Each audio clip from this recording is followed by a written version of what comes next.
Ahoj, ja som programátoriska a vítam vás zo 4. dielu našich Java tutoriálov.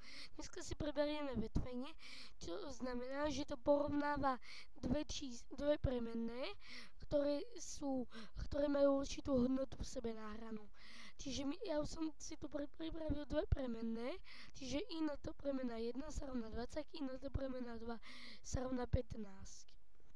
Príkaz if znamená, že sa prevedie táto časť kódu, ktorá je v zátvorkách, čiže premena 1, keď sa rovná premenej 2, tu je operátor, ktoré sú dve rovná sa, sú ešte operátory menší než, väčší než a tieto operátory sa dajú kombinovať z rovná sa, čiže menší než alebo rovná sa.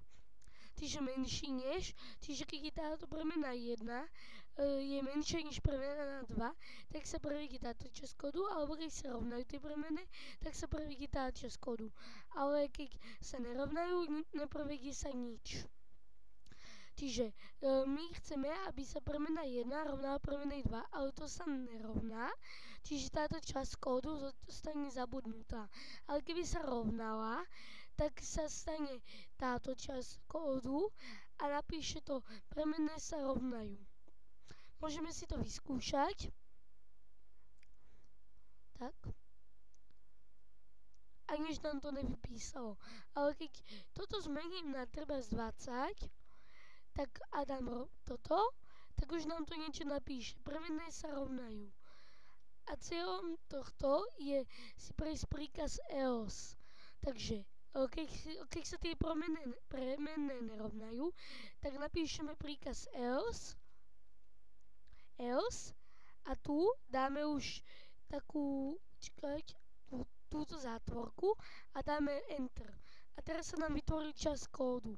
Čiže keď sa nerovnajú, tak napíšeme systém out println závorka úvodzovky a premenné sa nerovnajú. Ja tu mám nerovnajú? Pardon, tu mám byť rovnajú. Nerovnajú.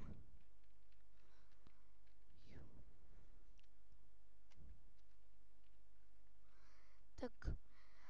A teraz by nám to malo napísať premenné sa nerovnajú. Uvidíme. A napísalo nám to. Čiže prakticky toto je celá časť kódu. Rekapitulujeme si to. Ino to premena 1 sa rovná 20, ino to premena 2 sa rovná 15.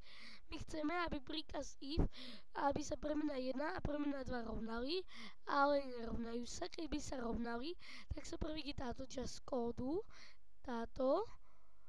A keď sa nerovnajú, tak sa prevedie táto časť kódu. Takže to by bolo pre tento diel všetko. Ak sa vám video páčilo, dajte like. Ak sa vám nepáčilo, dajte dislike. Dúfam, že sa vám tie tutoriály celkovo páčia. A napíšte do komentárov, prečo ste dali dislike. Ak niečo nechápete, napíšte do komentárov. A hlavne dajte odber, aby ste nepremeškali žiadne naše video. V budúcom dieli si preberieme podmienkové operátory. Tak v budúcom dieli ahoj!